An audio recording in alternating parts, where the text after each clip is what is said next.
Dan Allah sudah ingatkan tentang apa? Tentang tidak boleh mencampuri antara kebenaran dengan kebatilan. Allah sebutkan dalam surah Al-Baqarah ayat 42, "Wala talbisul haqqa bil batili wa taqtumul haqqa wa antum ta'lamun." Dan janganlah kamu mencampuri antara kebenaran dan kebatilan, dan kamu menyebutkan kebenaran sedangkan kamu mengetahui. Apa yang dimaksud mencampuri kebenaran dengan kebatilan? Dijelaskan yang dimaksud di dalam tafsir At-Tabari dan juga dalam tafsir Ibnu Katsir. Ibnu Jarir At-Tabari dalam tafsirnya menyebutkan dari Imam Mujahid, dan juga Al-Hafidz Ibnu Katsir menyebutkan dalam tafsirnya dari Qatadah.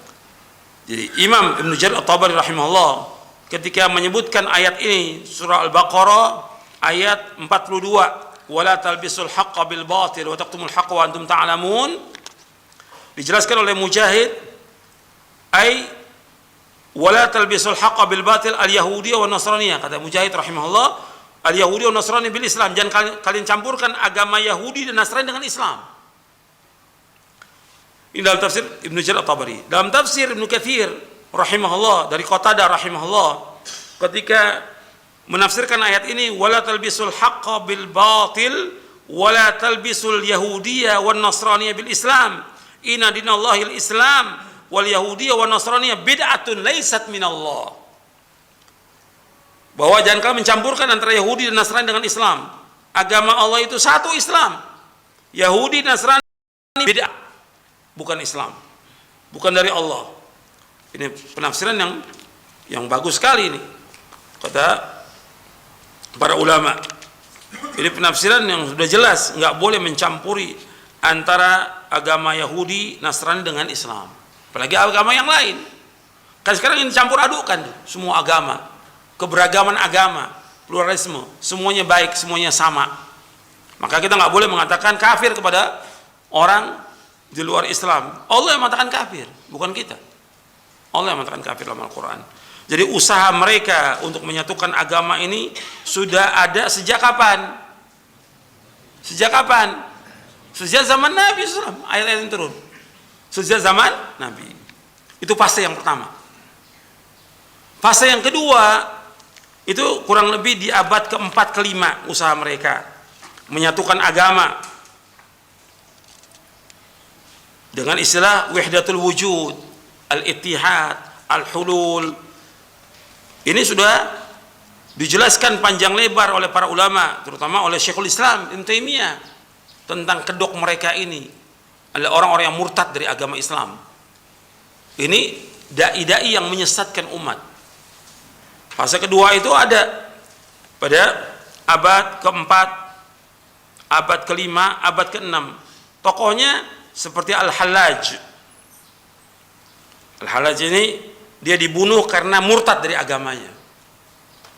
Dia mati tahun 309 Hijriah. Kemudian Muhammad Ibnu Arabi, tokoh Ibnu Arabi yang jadikan ikutan sampai sekarang ini. Tokoh Widatul Adyan, penyatuan semua agama. Namanya Ibnu Arabi Muhammad bin Ali At-Ta'i. Dan dia yang berpendapat tentang wahdatul wujud. Semua yang ada hanya satu. Itu. Semua yang ada satu. Ya makhluk itu yaitu Allah. Itu mereka. Ini bingung orang. Dalam kitab Al-Fusus, dia wafat tahun 638 Hijriah. Kemudian Ibnu Sabi'in tahun 669 Hijriah. Tilmisani tahun 690 Hijriah. Ibnu Hud dan yang lainnya banyak sekali. Itu fase yang kedua. Bagaimana menyatukan seluruh agama dan memurtadkan umat Islam.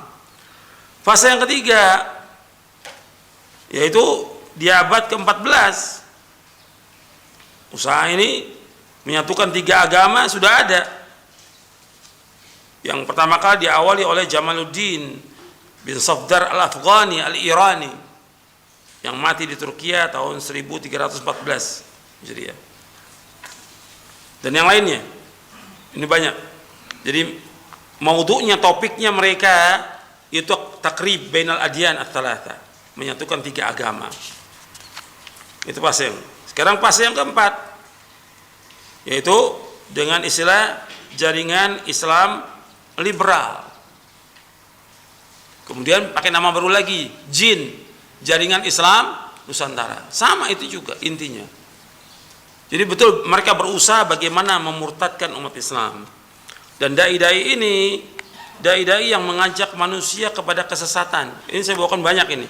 Kalau mau lihat fatwanya para ulama ada di sini di buku ini, Al-Ibtalu li Nadhariyatil Khalq baina Dinil Islam wa ghairi minal adyan, yang ditulis oleh Syekh Bakar bin Abdullah Abu Zaid rahimahullah. Dan mereka menyebutkan bahwa orang kafir nggak boleh sebut kafir atau sebutnya non muslim. Mereka ingin menghilangkan apa? Menghilangkan antara Islam dengan kufur, menghilangkan antara hak dengan batil, menghilangkan antara ma'ruf dan mungkar. Mereka ingin menghilangkan syariat jihad, menegakkan agama ini. Mereka ingin menghilangkan tentang al-wala wal bara dan yang lainnya. Dan usaha mereka ini luar biasa, nggak pernah berhenti, siang malam, sampai Allah menyebutkan wala yazaluna yuqatilunakum hatta yaruddukum an dinikum in istata'u. Dan mereka terus menerus berusaha memurtadkan kalian dari agama kalian semampu mereka.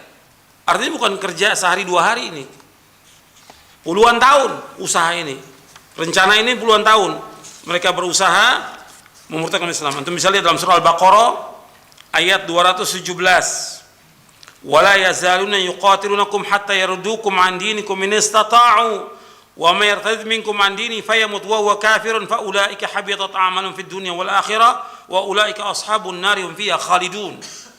Dan mereka senantiasa tidak pernah berhenti ini, la yazal, terus menerus mereka ini memerangi kalian sampai kalian murtad dari agama kalian semampu mereka.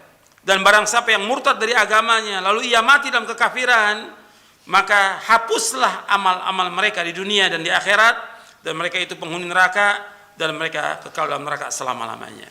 Kekal dalam neraka selama-lamanya. Dan para dai-nya mereka ini mengadakan seminar, perkumpulan, pertemuan, yayasan, organisasi. Terus nggak pernah berhenti mereka bikin seperti itu. Maka kita harus menolak. Dan mereka ini berusaha bagaimana umat Islam ini kafir sebagaimana mereka kafir. Karena otomatis orang-orang yang mengatakan bahwasanya semua agama sama, semua agama baik, yang lain juga benar, yang lain juga membawa ke surga, kata Syekh Muhammad bin Utsaimin dan para ulama lain sepakat semuanya bahwa mereka ini apa? Murtad dari agamanya. Kalau murtad berarti apa? Mereka apa? Kafir. Karena mereka sudah kafir, mereka berusaha bagaimana umat Islam juga kafir. Waddu law takfuruna kama kafaru fatakununa sawa.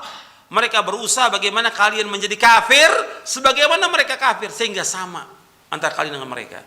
Di dalam surah An-Nisa ayat 89. Waddu law takfuruna kama kafaru fatakununa sawa. Makanya antum perhatikan nih, usaha mereka memurtadkan Islam luar biasa. Makanya dikatakan oleh Syekh Hamad Al-Ansari tentang ini, kata beliau begini, Syekh Al-Allamah Hamad bin Muhammad Al-Ansari rahimahullah wafat tahun 1418 Hijriah. Beliau ini seorang ahli hadis dari Madinah, sezaman dengan Syekh Al-Albani rahimahullah dan yang lainnya. Beliau tinggal di Madinah dan kitabnya Masya Allah banyak. Beliau ikhtisas dengan masalah akidah dan juga masalah hadis. Syekh Hamad bin Muhammad Al-Ansari wafat tahun 1400. Kata beliau begini di dalam kitabnya Al-Majmu'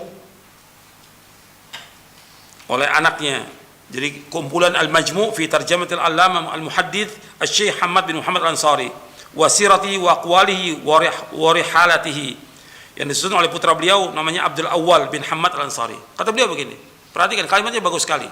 Kata beliau, inna hadha zamana alladhi nahnu wa antum fi zamanun yusta'adu billahi min fa innal fitana fihi laysat kal fitani sabiqati nahwa fitnati khalqil qur'ani wa ta'wili wa tahrifi wa ta'tili wa ghairi dhalik min al bid'ah bal innal fitnata fi zamanikum hiya ikhrajul muslimina minal islam ikhrajan tamman wa tarkum mudzabdzabina baina dzalik la ila al-islam wala ila ghairi wallahu al-musta'an. Kata Syekh Hamad bin Muhammad Al-Ansar rahimahullah, kata beliau, sesungguhnya zaman yang kami dan kalian semua ada padanya adalah zaman yang harus dimintakan perlindungan. Artinya zaman yang dimintakan perlindungan kepada Allah dan kejelekannya. Karena sejatinya fitnah-fitnah pada zaman ini tidak seperti fitnah-fitnah di zaman dahulu. Seperti fitnah Al-Quran disebut sebagai makhluk, atau fitnah ta'wil, tahrif, ta'til terhadap sifat-sifat Allah, atau yang semacamnya dari bid'ah-bid'ah yang terjadi. Akan tetapi sungguhnya fitnah yang terjadi di zaman kalian ini adalah mengeluarkan kaum muslimin dari agama Islam, pemurtatan kaum muslimin secara total. Pemurtatan kaum muslimin secara total, serta meninggalkan mereka dalam keadaan tidak memiliki prinsip, tidak masuk dalam Islam, tidak juga ke dalam agama lainnya. Allahul musta'an. Ini saya muat perkataan Syekh Ahmad Al-Ansar dalam buku Prinsip Dasar Islam cetakan yang terbaru. Saya masukkan 4 halaman tentang jin, jaringan Islam Nusantara. Sebelumnya jaringan Islam Nusantara saya masukkan lagi dalam buku ini Prinsip Dasar Islam tentang jaringan Islam Nusantara, bagaimana usaha mereka untuk memurtadkan umat Islam. Dan umumnya munafik itu pendusta, karena munafik dibangun di atas 2 prinsip. Pertama dusta, yang kedua riya. Kalau dia sholatnya malas-malasan orang munafik itu. Allah sebutkan di surah Nisa,